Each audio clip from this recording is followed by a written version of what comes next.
పిలుస్తూ, దేవా నీ సన్నిధిలో నిలిచే భాగ్యం ఇచ్చావు, నీ సన్నిధిలో నీ వాక్యం వినే భాగ్యం ఇచ్చావు నాయన, నీ వాక్యపు స్పర్శ చేత నేను అంతరంగ ముందు గంతులు వేయగలిగేటట్టు నన్ను ఉంచావు, నీకు స్తోత్రం రాయనా అనే కృతజ్ఞత స్తుతి సుమాంజలి ఏ గుండె లోతుల్లోంచి వస్తుంది ఈ రోజున?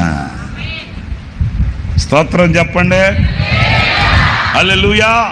ఎవరిని పట్టినా ఎవరిని ముట్టినా నాకు అది లేదు, నాకు ఇది లేదు, నాకు అంత లేదు, నాకు ఇంత లేదు, నా వెనకింటోళ్ళు స్థలం కొన్నారు, నా ముందుంటోళ్ళు కారు కొన్నారు, నా పక్కింటోళ్ళు ఏమో సోఫా కొన్నారు బాబా, నా పక్కింటోళ్ళు స్కూటర్ కొన్నారు నా.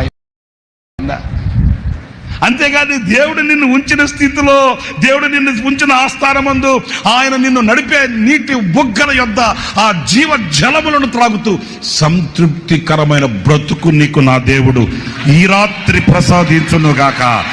నిత్యానందము మీ తల మీద ఉండునుగాక.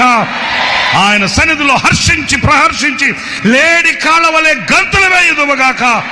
కొవ్విన దూడలు గంతులు వేసినట్లుగా గంతులు వేస్తూ నా దేవుని స్తుతించే పత్రికగా బ్రతుకుదువుగాక.